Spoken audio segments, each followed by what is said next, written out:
The emergency klaxon screamed to the Galactic Council chambers, its piercing wail cutting through the usual diplomatic chatter like a knife. Commander Rebecca Hayes jerked awake from her half-doze at the human observation post, coffee spilling across her reports as alien voices erupted in panic around the massive circular chamber. She'd been stationed here for 3 years, watching these pompous creatures debate trade routes and mining rights while treating Earth like a quarantine plague world. Most days, she felt more like a zoo exhibit than a diplomatic observer. The Council barely acknowledged humanity's existence, except to remind them why they weren't welcome among civilized species. "What's happening?" Hayes asked Lieutenant Davis, her aide, who was frantically working his translation device as dozens of alien languages created a cacophony of terror. "Emergency transmission from the Outer Rim," Davis replied, his face pale. "Viridian Colony, it's bad, Commander." The main holographic display flickered to life, showing a blue-skinned Viridian male with wild, desperate eyes. Behind him, Hayes could see smoke and the unmistakable orange glow of fires. His 3-fingered hands shook as he gripped the communication device. "This is Colony Administrator Veltar of New Viridian." The alien gasped, his universal translator struggling with his rapid, panicked speech. "We're under attack by something ancient. They call themselves the Kethmori. Our defenses are useless. They're not just killing us, they're there playing with us." The image shuddered as an explosion rocked the background. Veltar stumbled, and when he looked back at the camera, his large black eyes were filled with the kind of terror Hayes had only seen in war documentaries. "They've been asleep for thousands of years," he continued, his voice breaking. "Something woke them up in the deep void between stars. Their ships, they're alive. They learn from every weapon we use against them. They adapt. They evolve. What kills one becomes useless against the next." Hayes leaned forward, her military training kicking in. She'd read about species like this in theoretical xenobiology reports, but seeing it happening made her stomach clench. "The Council sent the Altrian fleet." Veltar's voice grew weaker. 12 dreadnoughts with the most advanced weaponry in known space. The Kethmori absorbed their plasma weapons and turned them back on our ships. Then came the Centauri battle group with their quantum torpedoes. Those creatures studied the quantum signatures and somehow made their own ships immune. Around the council chamber, representatives from dozens of species were chattering in their native tongues, but Hayes caught the universal undertone of fear. These weren't warriors or soldiers talking. They were politicians and bureaucrats who'd never seen real violence, suddenly faced with something that treated their advanced civilizations like a child's toy collection. Counselors, a tall, graceful being with silver skin, stood at the central podium.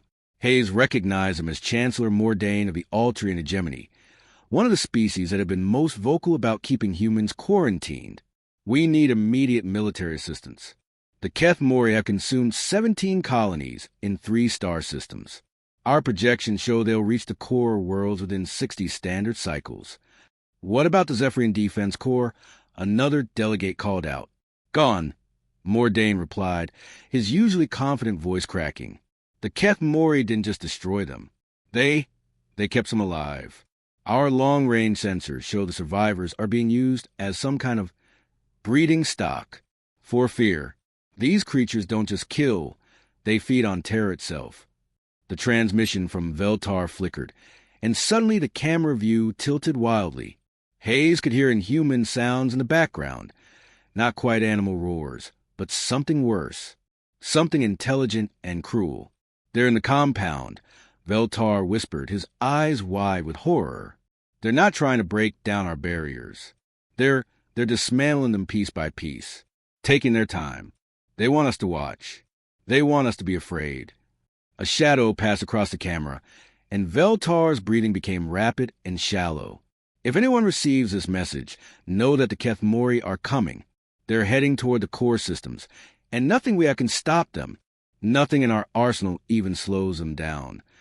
The transmission cut to screaming, then static, then silence.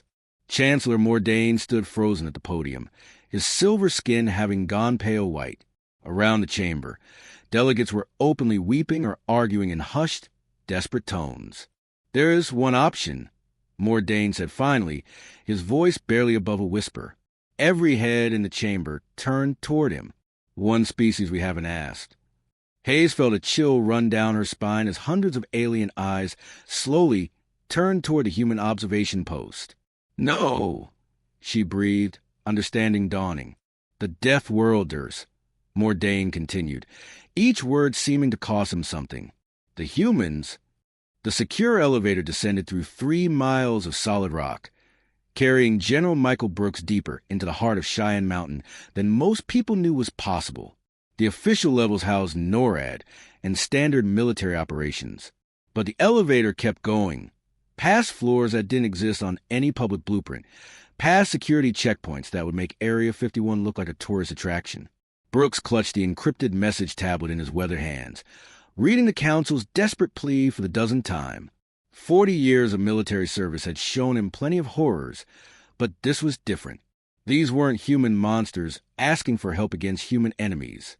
These were the same aliens who'd spent decades telling Earth that humans were too dangerous, too violent, too unpredictable to join galactic civilization. The elevator finally stopped with a soft chime, and the doors opened onto a corridor that felt more like a tomb than a military facility. Emergency lighting cast everything in a red glow, and the air smelled of recycled atmosphere and old secrets. This was Sublevel Omega, a place that officially didn't exist.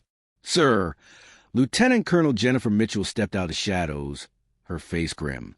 She'd been waiting for him, which meant she'd already read the preliminary reports. The Cabinet's approved Operation Pandora. Full authorization, Brooks confirmed, showing her the presidential seal on his orders. No restrictions, no oversight, no questions asked afterward. Mitchell's jaw tightened.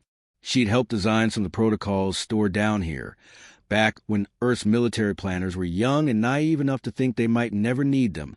All of them, sir. Brooks nodded toward the first security door, a massive vault entrance that required both their biometric signatures. Every last psychopath, killer, and monster we've been keeping on ice. The vault door cycled through 17 different locking mechanisms, each one designed to keep the contents sealed away from the rest of humanity. Inside, rows of cryogenic pods lined the walls like mechanical sarcophagi, each one containing someone that the civilized world had agreed was too dangerous to remain conscious. Jesus, Mitchell whispered, reading the nameplate on the nearest pod. Colonel David Jackson. I thought he was dead. Officially he is, Brooks replied, moving to a central control console. The Ghost Battalion died in the Martian caves, remember? At least, that's what the history books say. Jackson's service record scrolled across the screen, but most of it was blacked out. What remained painted a picture of a man who'd turned guerrilla warfare into an art form during the Mars Independence War. He'd fought a 3-year campaign in tunnel systems that would have broken lesser soldiers in 3 days. When the war ended, Earth's government had quietly decided that some veterans were too damaged to return to civilian life. Major Timothy Reynolds.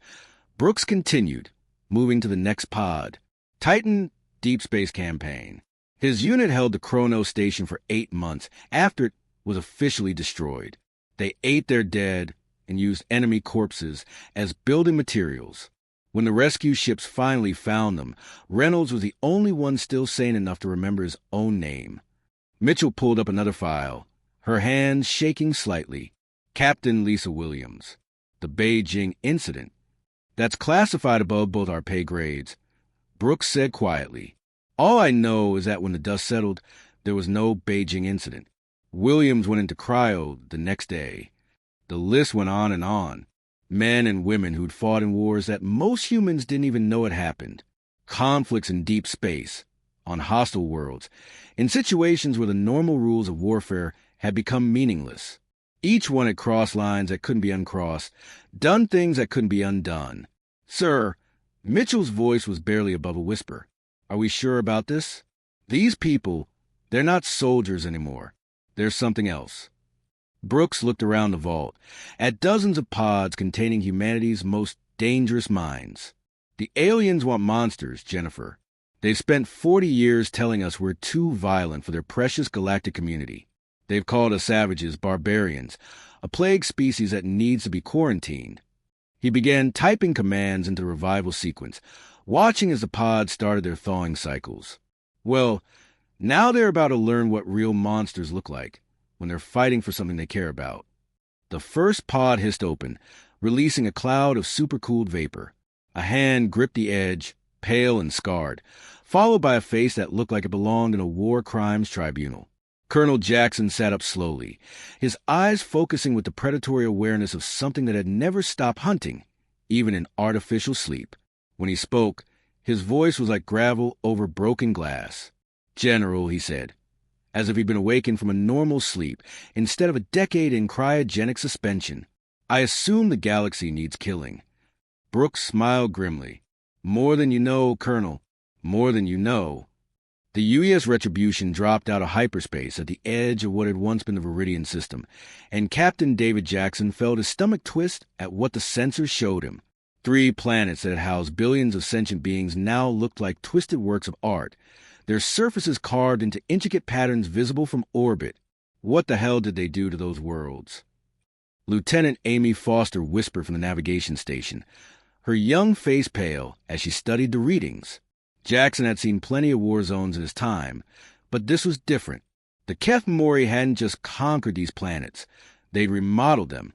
Cities had been restructured into maze-like patterns, forests carved into geometric shapes that hurt to look at, and oceans divided into perfect spirals that seemed to pulse with unnatural life. "They're not just killing," he realized aloud. "They're farming." The tactical display showed dozens of bioships moving between the planets like shepherds tending their flock. Each vessel was massive, easily the size of a human dreadnought, but they moved with an organic grace that made Jackson's skin crawl. They weren't built, they were grown. "Sir," Sergeant Lisa Carter called from the weapons station, "I'm reading life signs on all 3 planets. Millions of them. The populations are still alive down there." Jackson studied the energy patterns flowing between the bioships and planetary surfaces. It looked almost like a feeding network, with streams of some kind of psychic energy being harvested from the surface and absorbed by the alien vessels. "They're keeping them alive on purpose," he said, the pieces falling into place. "The Keth Mori don't just eat meat or resources. They feed on fear itself. And you can't milk a dead cow." The communication system crackled to life with a transmission from Admiral Robert Hayes aboard the flagship. "All vessels, this is actual. Long-range sensors show 15 bioships moving to intercept. They're adapting their hull configurations to match the weapon signatures from previous Council engagements." Jackson smiled grimly. The aliens were smart. He'd give them that. They'd studied every battle with galactic forces and evolved countermeasures for plasma cannons, quantum torpedoes, particle beams, and every other piece of advanced technology the Council had thrown at them. "Too bad for them," Jackson muttered, opening a channel to his strike team. "Ghost Battalion, this is Reaper 1. Remember your briefings. These creatures have adapted to fight civilized warfare. Lucky for us, we stopped being civilized a long time ago." The bioships close in, their hulls shifting and changing as they prepare for battle. Jackson could see weapon ports opening along their sides, bioelectric energy crackling between what looked like living cannon barrels. The nearest ship was easily 3 times the size of his cruiser, and its surface writhed with organic muscle tissue that pulsed like a massive heart. "Weapons hot," Carter reported. "Targeting solutions acquired." "Negative on weapons," Jackson ordered, earning shocked looks from his crew. "All ships, implement Protocol 7. Foster's eyes went wide. "Sir, Protocol 7 is..." "Completely insane, yes," Jackson finished, "which is exactly why it's going to work." Instead of opening fire, the human ships did something that violated every principle of space combat. They accelerated directly toward the bioships, their engines screaming as they built up tremendous velocity. But they weren't preparing to ram. They were preparing to do something much worse. "Keth Mori vessels are powering weapons," Carter reported. "They're adapting to counter our approach vectors." "Let them," Jackson said calmly. "Reynolds, you ready with a surprise?" Major Timothy Reynolds' voice crackled over the comm from his ship, the U.S. Nightmare. "Cargo bay doors open, Reaper 1. Special delivery is armed and ready." At the last second, The human ships veered away from direct collision, but not before releasing their cargo into space. Thousands of small objects tumbled toward the bioships, objects that looked disturbingly like metallic coffins. "What are those?" one of the younger crew members asked. "Boarding pods," Jackson replied. "Old-fashioned, low-tech, completely analog boarding pods. No energy signatures for them to adapt to, no advanced technology for them to counter. Just good old-fashioned kinetic impact." The bioship's defensive systems tried to target the pods, but they were too small, too numerous, and moving too fast. One by one, they slammed into the alien hulls with tremendous force, their armor-piercing tips punching through the organic tissue like bullets through flesh. Inside each pod was something the Keth Mori had never encountered in their millions of years of existence. A human soldier who'd volunteered to be shot out of a cannon in a metal box, armed with nothing but conventional weapons and a lifetime of experience fighting the most dangerous predators in the galaxy, other humans. "Boarding teams away," Jackson announced as the pods disappeared into the bioship's hulls. Now comes the fun part. Major Jennifer Thompson's boarding pod hit the bioship's hull with the force of a small meteor, punching through layers of living tissue that tried to seal the breach behind her. The impact would have killed a normal person, but Thompson had survived worse things than being shot out of a cannon in a metal coffin. The pod's front section exploded outward, and she rolled into a corridor that looked like the inside of some massive creature's digestive system. The walls pulsed with a wet, organic rhythm, and strange fluids dripped from sealing membranes that twitched at her presence. The air tasted of copper and decay. "Touchdown," she whispered into her comm, checking her weapons.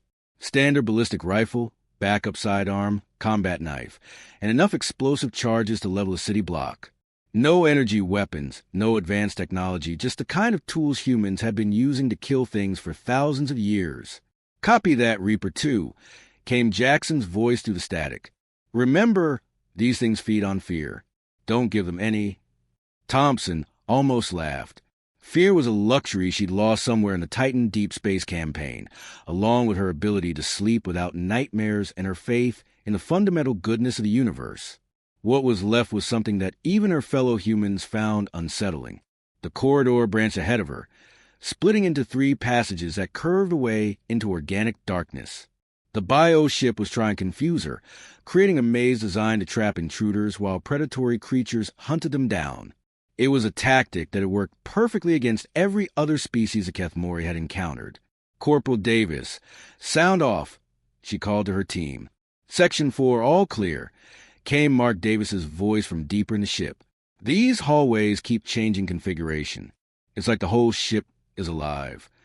"Because it is alive," Thompson replied, studying the wall beside her. The surface was covered in what looked like sensory organs, tiny eyes and ear-like structures that tracked her movement. "It's watching us, learning our patterns." She pulled out her combat knife and casually stabbed one of the eye organs. It burst with a wet pop, and the surrounding tissue recoiled with what sounded almost like a whimper. The bioship's attempt to monitor her became noticeably less confident. "Pain," she muttered. "These things understand pain." Moving deeper into the ship, Thompson began to notice the psychological warfare tactics. The corridors were designed to trigger claustrophobia in most species, with ceilings that gradually lowered and walls that seemed to close in. Strange sounds echoed from hidden speakers, the death cries of various alien species, whispered threats in languages she didn't recognize. But Thompson had spent 3 years in the tunnel systems beneath Titan's surface, where the darkness was so complete that soldiers went mad from sensory deprivation. She'd learned to navigate by touch and sound, to find food and water in environments that would kill most life forms. The bioship's attempts to disorient her were almost quaint by comparison. "Contact ahead." Davis's voice crackled through the calm multiple hostiles. Jesus, Thompson, they're beautiful and horrible at the same time." Thompson rounded a corner and saw what he meant. 3 Keth Mori warriors stood in the corridor ahead, and they were unlike anything in the intelligence reports. They stood 8 feet tall on digitigrade legs, with sleek black carapaces that seemed to absorb light. Their faces were elongated and predatory, but possessed an alien elegance that was genuinely stunning. They were perfect killing machines, evolved over millions of years to be the ultimate predators. Their claws could cut through starship armor. Their reflexes were faster than most species could perceive, and their intelligence was vast and ancient. They were also about to learn why humans had become the apex predators on a death world. The lead Kethmori spoke, its voice a melodious purr that somehow conveyed menace and beauty in equal measure. Thompson's universal translator converted the words. Another terrified prey thing. Your fear will feed us well. Thompson looked at the magnificent creature and felt nothing, no fear, no awe, no intimidation. Just the cold calculation of a predator evaluating another predator. You know, she said conversationally, raising her rifle, that's your first mistake, assuming I'm prey. The Kethmori's elegant head tilted in confusion. In millions of years of existence, no species had ever failed to show fear in their presence. Their psychic abilities should have been flooding this small creature's mind with terror. Instead, Thompson smiled. The kind of smile that had made her fellow humans request transfers away from her unit. I've been waiting my whole life to meet something that thinks it's scarier than I am. She opened fire, and the bio-ship's corridors echoed with sounds that predators should make. Sounds of surprise, pain, and for the first time in their ancient existence, something very much like fear. The hunters had become the hunted, and they were discovering that humans had spent millennia perfecting the art of making monsters afraid. Admiral Robert Hayes stood on the bridge of the UES Retribution, watching something that shouldn't have been possible. On the main display, the massive Kethmori bio-ship was broadcasting a signal that their linguists had been working to decode for the past hour. When the translation finally came through, it sent chills down the spine of every human on the bridge. Admiral, Lieutenant Commander Foster reported, her voice barely steady. The translation is confirmed. The Kethmori Queen is, she's surrendering. Hayes studied the readings from the alien vessel. The bio-ship's hull was no longer the sleek, predatory black it had been when they'd arrived.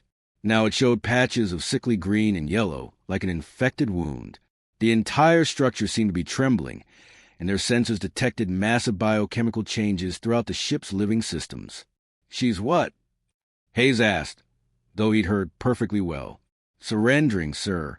The word didn't exist in their language until 12 minutes ago. Their linguistics experts had to invent new sounds to express the concept. Through the view screen, Hayes could see the other Kethmori bio-ships retreating to the edge of the system. Some were visibly damaged from the human boarding actions, but others appeared physically intact, yet were fleeing just as desperately. It wasn't their bodies that had been broken. It was something deeper. The communication channel crackled to life, and Hayes found himself face to face with his first live Kethmori. The creature was magnificent and terrible, with features that seemed designed by evolution to inspire awe and terror. But those ancient, intelligent eyes held something Hayes had never expected to see from an apex predator species. They held fear. I am Queen Vashti of the Deep Void Brood. The creature spoke, its voice carrying harmonics that their translators struggled to process. I speak for all Kethmori in this realm of space. Hayes waited, letting the silence stretch. He'd learned long ago that sometimes the most powerful thing you could do in a negotiation was simply not speak. You're warriors, the Queen continued, and Hayes noticed how she struggled with the word. They are unlike any prey species we have encountered in our cycles of existence. They do not break. They do not flee. She paused, searching for concepts that had never existed in her language before. They hunt us. Captain Williams' voice came through Hayes' private comm channel. Admiral, my boarding teams have secured 17 bio-ships. The Kethmori inside aren't fighting anymore. They're hiding. Some of them have gone catatonic. Hayes nodded but kept his attention on the Queen. In her alien features, he could see the psychological devastation that humanity's monsters had inflicted. These creatures have spent millions of years as the undisputed apex predators of the galaxy. They had never encountered resistance, never faced defeat, never experienced the terror they inflicted on others. We withdraw. Queen Vashti continued, her voice growing smaller. We return to the deep void. We will not hunt in this region of space again. Hayes thought about the Viridian colonies, about the billions of sentient beings who have been turned into cattle for these creatures' psychological feeding habits.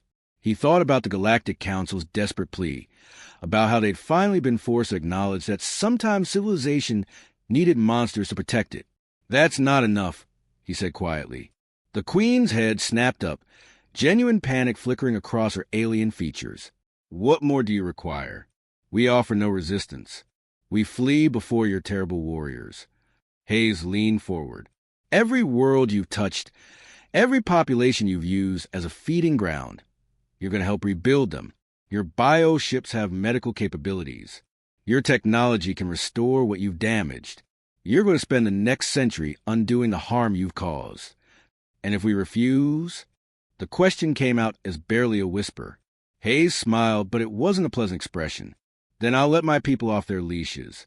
Colonel Jackson, Major Thompson, Captain Williams, and all the others. They're currently under orders to show restraint. I can change those orders with a single word." The Queen's entire body shuddered at the names. "Your warriors, they're not natural. They are something evolution should not have created." "Maybe," Hayes agreed, "but they're ours, and they're protecting what we care about. The choice is yours, Queen Vashti. Redemption or extinction." The Queen bowed her magnificent head. "We choose mercy." As the Keth Mori bio-ships began moving toward the devastated colonies to begin their century of atonement, Hayes opened a channel to Earth Command. General Brooks would want to know that humanity's monsters had done their job, not just as destroyers, but as the guardians of something precious. The galaxy had learned what humans were capable of when pushed to their limits. More importantly, they'd learned that Earth's greatest strength wasn't its ability to unleash hell. It was knowing when to stop.